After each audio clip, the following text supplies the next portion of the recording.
welcome to the show, Randi Zuckerberg!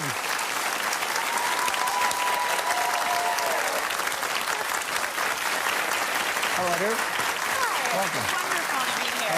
Thank you. Been looking forward to this red chair. Well, thank you. It's a lovely red chair. The dress works in that red chair.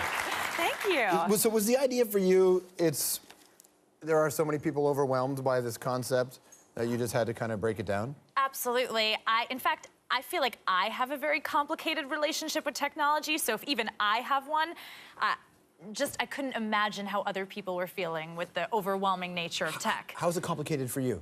So many reasons. So first of all, I came to Silicon Valley as a total outsider. I wasn't an engineer, which was already a strike against me. Two, as a woman, I mean, you can really count on your hands the women in visible positions in Silicon Valley.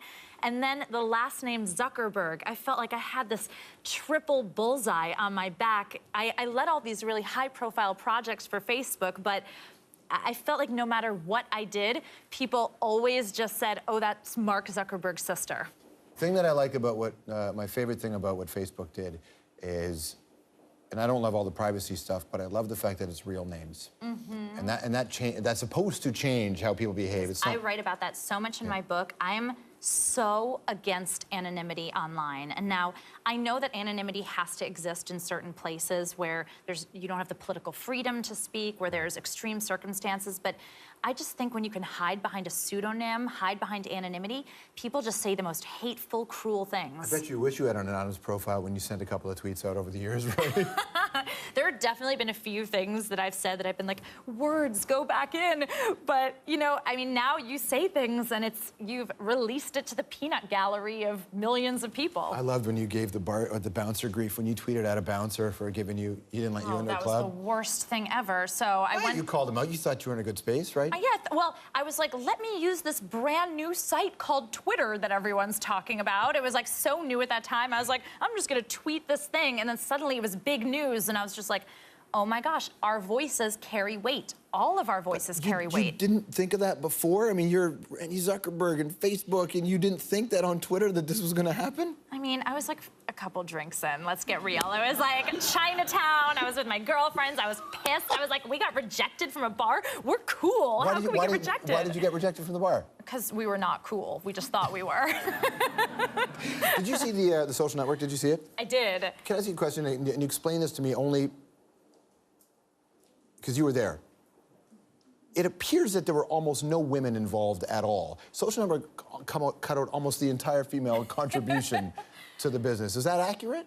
Well, gosh, there's not much that is accurate about that movie, I would say, but I mean... Was it started because you was pissed off at that girl? Was that real? No, not at all. He's been in the same committed relationship for like 8-10 years now.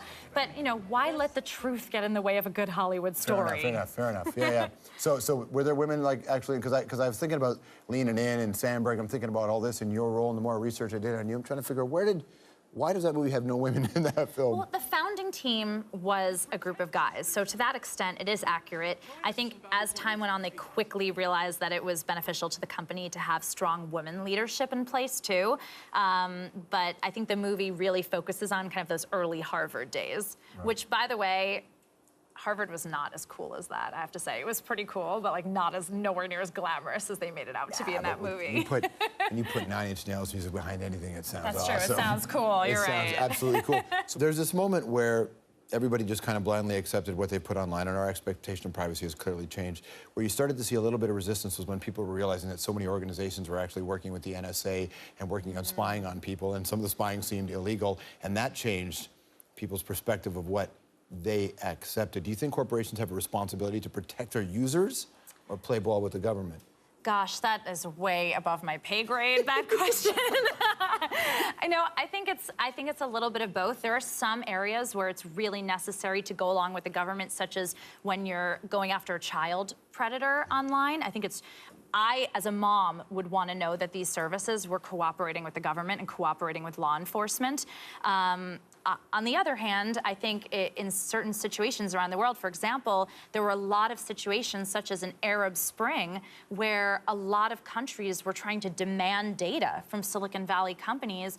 And in that case, you wouldn't want a tech company cooperating with a government. So I think it goes both ways, and it really depends on the situation. And do you think that there will be a consensus, some sort of charter that companies are going to have to, because I look at these gigantic companies who have such incredible tax breaks for the most part and have so much data and data mining that we, the people, at some point have to say we want social networking in whatever it is because it's improved our life in a lot of ways.